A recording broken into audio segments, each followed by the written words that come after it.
राशि बहुत ही हंसमुख और प्यारी सी लड़की थी। उसका अभी कुछ ही समय पहले अमन के साथ प्रेम विवाह हुआ था, जिसमें दोनों के परिवार की सहमति थी। राशि ने अपनी शिक्षा मनोविज्ञान विषय में पूर्ण की थी और अब वो प्रमाणित काउंसलर थी और अपना खुद का क्लिनिक भी चलाती थी। शादी के बाद घर के सभी सदस्यों से अपने रिश्तों को प्रगाढ़ बनाने के लिए उसने काम से थोड़े दिन का ब्रेक लिया था।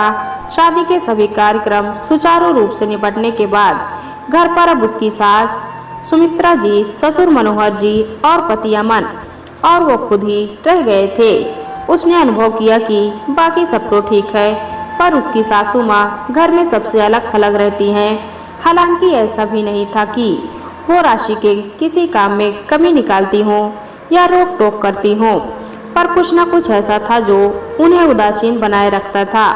राशि अपनी तरफ से उनसे घुलने मिलने की पूरी कोशिश करती, पर वो अपने काम से काम रखती। पहले तो राशि को ये भी लगा कि शायद वो अभी नई नई इस घर में आई है, इसलिए उसको ऐसा लगता है। यहाँ तक कि घर में ऐसे कई अवसर आए जब सब लोग साथ साथ खाने और बात करने के लिए बैठे, तब भी उसकी सास ने अपने को अलग ही रखा। राशि के बहुत कहने पर भी अकेले ही खाना खाया। इन्हीं सब बातों से उसे एहसास हुआ कि वो गलत नहीं सोचती है। उसके संदेह की पुष्टि भी जल्दी हो गई। एक दिन राशि के ससुर ने बहुत तेज आवाज में उसकी सास पर चिल्लाना शुरू कर दिया, क्योंकि उनके कुछ पेपर्स सास ने कमरे का सामान ठीक करते हुए इधर उधर रख दिए थे। राशि अपने ससुर का इस तरह का व्यवहार देखकर हैरान थी। राशि से रहा नहीं गया। उसने अपनी सास की तरफ से बोलने की कोशिश भी की, पर उसकी सास ने धीरे से उसका हाथ दबा दिया। राशि के लिए यह सब बहुत ही आसानी हो रहा था। अब राशि ने सोच लिया था कि वो अपनी सास के चेहरे पर मुस्कुराहट लाकर ही रहेगी। उसने अपने घर में भी अपने पापा को माँ के साथ बहुत सम्मान से बात करते सुना था। इस बारे में वो सास से भी सारी बातें खुलकर करना चाहती थी। जल्द ही एक दिन सबको मौका भी मिल गया। उसके पति को 2 दिन के लिए बाहर जाना था और ससुर भी कुछ काम से अपने दोस्तों के साथ बाहर थे। उस दिन राशि ने एक पल को भी सास को अकेले नहीं छोड़ा और उनसे बात करने की कोशिश करती रही। राशि ने उनको बोला भी कि आप मेरे को अपनी बहू के साथ साथ दोस्त भी समझ सकती हो। आपको भी अपने हिसाब से जिंदगी जीने का अधिकार है। आप कब तक अपने प्रति सभी का ऐसा व्यवहार झेलती रहोगी? आप अब अकेली नहीं हो, मैं आपके साथ हूँ। राशि से इतने अपनेपन की उष्मा पाकर राशि की सास सुमित्रा जी फूट फूट कर रोने लगी। फिर चुप होने के बाद उन्होंने उनके साथ जो भी हुआ वो सब बताया। सुमित्रा जी ने कहा कि जब वो शादी करके इस घर में आई तब वो संगीत में अपनी शिक्षा पूरी कर चुकी थी। उनके ससुर ने उनको मंदिर में भजन गाते सुना था। तभी सोच लिया था कि उनके बड़े बेटे के लिए वही पत्नी के रूप में उनके घर की शोभा बढ़ाएगी। हालांकि वो गरीब परिवार से थी और उनके बाद उनकी 3 बहनें और भी थीं। बेटी की लालसा में घर में बेटियों की लाइन लग गई थी। वो तो गनीमत थी कि माता पिता ने बेटियों की पढ़ाई में कोई कसर नहीं छोड़ी थी। इतने बड़े घर से रिश्ता आने और बिना खुद दान दहेज के बेटी की शादी निपटने की खुशी में उसके परिवार वालों ने कोई छानबीन नहीं की। उसके पति का अमीर और प्रसिद्ध घर से होना ही उसके माता पिता के लिए बहुत बड़ी बात थी। उसकी पसंद और नापसंद की तो किसी को भी चिंता नहीं थी। वो भी अपने घर की परिस्थिति से अनजान नहीं थी। ऐसे में शादी का विकरने का कोई सवाल ही नहीं था। उसने तो सब कुछ अपनी किस्मत समझकर स्वीकार कर लिया था। उधर ससुराल में वो केवल ससुर जी की पसंद थी, जिसे न चाहते हुए उनको स्वीकार करना पड़ा। यहाँ उनका सुंदर होना और हर कार्य में दक्ष होना सबसे बड़े अवगुण थे। रंग रूप, पढ़ाई, बोलचाल सब में वो पति से 21 ही थी। वैसे भी उस समय लड़कों की सूरत और रंग कौन देखता था। इस तरह ये बेमेल शादी तो हो गई, पर मुँह दिखाई के समय लोग दोनों पति पत्नी की तुलना कर रहे थे। यहाँ तक कि पति के दोस्तों ने भी मजाक मजाक में बोल दिया कि लंगूर के हाथ अंगूर लग गया है। ये बात उसके पति और सास को बहुत नागवार गुजरी। हालांकि उसके मन में ऐसा कुछ भी नहीं था, पर इन सब बातों से पति के अहंकारी स्वभाव को बहुत ठेस पहुंची थी। शादी की पहली रात से ही पति ने अपने अहंकार की तुष्टि उसको शारीरिक प्रताड़ना देकर की थी। उसको मोहल्ले वालों और रिश्तेदारों के सामने नहीं आने दिया जाता। अगर कभी वो गलती से आ भी जाती या कोई पुराना परिचित भी उसके गाने या सुंदरता की तारीफ कर देता, तो उसके जाने के बाद उसकी शामत आ जाती। यहाँ तक कि कई बार उसके चरित्र पर भी उंगली उठाई जाती। सुमित्रा जी की सासू माँ भी पूरी तरह अपने बेटे का साथ देती। ससुर जी भी उनकी शादी के 1 साल बाद ही स्वर्ग सिधार गए थे। उनके जाने के बाद तो ससुराल में पति और सास का बर्ताव और भी खराब हो गया था। कई बार ससुराल से भागने की भी सोचती, पर मायके की हालत और तीनों छोटी बहनों का भविष्य का सोचकर कदम रोक लेती। इसी बीच एक बेटे यानी उसके पति की माँ भी बनी। अब उन्होंने सारा ध्यान उसके लालन पालन में लगा दिया, अपनी दुनिया उसी तक सीमित कर ली। बेटे के बड़े होते होते सास भी चल बसी, पर उनके लिए पति के व्यवहार में कोई फर्क नहीं था। उसके बाद उन्होंने कहा कि उसके बाद तो अब तुम भी आ गई, पर मेरी दशा में कोई अंतर नहीं आया। सुमित्रा जी की सारी बातें सुनने के बाद राशि के मन ही मन फैसला लिया कि वो अपनी सासू माँ का खोया सम्मान उसको वापस दिलवाएगी और ससुर जी को उनकी गलती का एहसास करवाएगी।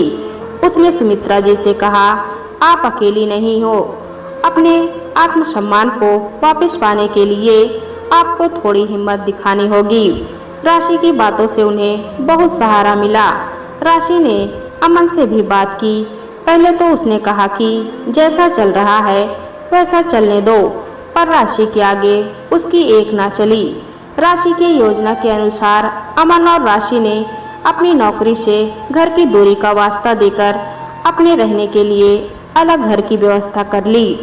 अब घर पर सुमित्रा जी और उनके पति ही रह गए। अब सुमित्रा जी ने जब उनके पति कहीं गए होते तब स्टोर रूम में रखे हुए अपने संगीत के वाद्य यंत्रों पर अभ्यास करना शुरू कर दिया।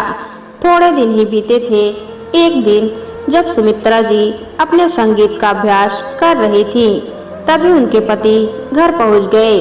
सुमित्रा जी को गाता देखकर वो उन पर बहुत तेज चिल्लाने लगे।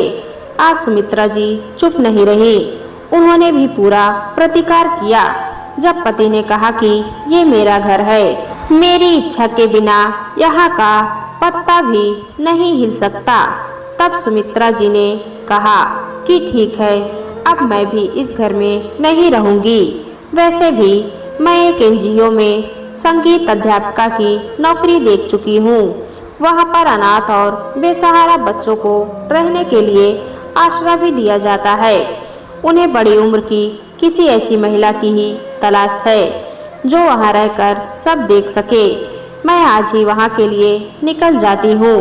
उनकी ये बात सुनकर मनोहर जी व्यंग्यात्मक हंसी हंसते हुए बोले कि जाओ जाओ, जब बाहर की दुनिया का सामना होगा तब अपने आप अक्ल ठिकाने आ जाएगी। ये सुनकर सुमित्रा जी ने भी पलटवार करते हुए कहा कि जब आप जैसे इंसान के साथ जिंदगी के इतने साल निकाल दिए तो बाहर की दुनिया से तो आराम से सामना किया जा सकता है। आज सुमित्रा जी का आत्मविश्वास देखकर मनोहर जी भी दंग थे। अपने 2 जोड़ी कपड़े रखकर सुमित्रा जी ने घर छोड़ दिया। राशि उनसे दूर अवश्य थी, पर वो कदम कदम पर उनकी हिम्मत बढ़ा रही थी। एनजीओ में वो अपने स्वभाव और संगीत से जल्द ही सबकी चहेती बन गई। उधर मनोहर जी बिल्कुल अकेले पड़ गए। उन्होंने अपने सब कामों के लिए नौकर भी रखा, पर वो सुमित्रा जी की तरह कैसे देखभाल कर पाता। थोड़े दिन के लिए वो अमन और राशि के पास भी रहने आए, पर यहाँ एक तो दोनों की व्यस्त जिंदगी और उस पर दोनों का एक दूसरे के प्रति सम्मान देखकर वो दंग रह गए। उन दोनों को एक साथ देखकर उन्हें अपने पुराने दिन याद आते। जब तब वो सुमित्रा जी के प्रति अपने किए गए व्यवहार से आत्मग्लानि से भर जाते। राशि मनोवैज्ञानिक थी, उनकी दशा समझ रही थी। वो जानबूझकर उनके सामने सुमित्रा जी का जिक्र छेड़ देती। एक दिन मनोहर जी अपने आप को बहुत अकेला और थका अनुभव कर रहे थे, पर राशि और अमन की जरूरी मीटिंग थी तो उनका जाना आवश्यक था। वैसे तो वे लोग रुक भी सकते थे, पर राशि उन्हें उनकी गलती का एहसास करवाना चाहती थी। आज रह रहकर मनोहर जी को सुमित्रा जी का अपनापन देखकर और बिना कहे ही सब बातों का ध्यान रखने की आदत याद आ रही थी।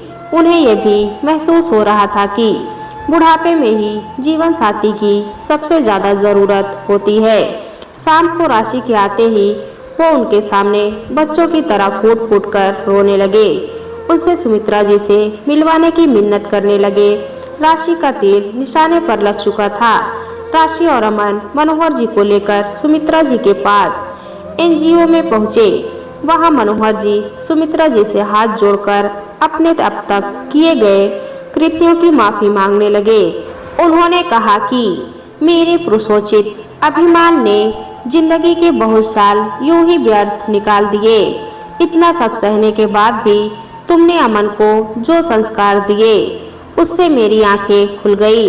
सुमित्रा जी ने कहा, मेरा मन तो नहीं है, पर अब जिंदगी के कुछ ही दिन बचे हैं। पर भगवान ने स्त्री को माफ करने के लिए पुरुष की तुलना में विशाल हृदय दिया है। वैसे भी जिसके हिस्से में ईश्वर ने राशि जैसी बहू दी हो, वो तो अपने आप में ही बहुत भाग्यशाली है। यही सब सोचते हुए मैं आपको माफ करती हूँ, पर अब मैं बचे हुए दिन अपनी शर्तों पर जीना चाहती हूँ। मैं जब तक हाथ पैर चलेंगे इस एनजीओ में काम करूँगी। तब मनोहर जी ने कहा कि तुम यहाँ देखो, घर मैं संभालूंगा। अमन और राशि ने मुझे भी बहुत कुछ सिखाया है। फिर वो राशि की तरफ देखते हुए बोले कि अपनी सास को बता दे बेटा कि आज से मैं हाउस हस्बैंड की भूमिका निभाऊंगा। उनकी ये बात सुनकर वहां उपस्थित सब लोग हंस पड़े।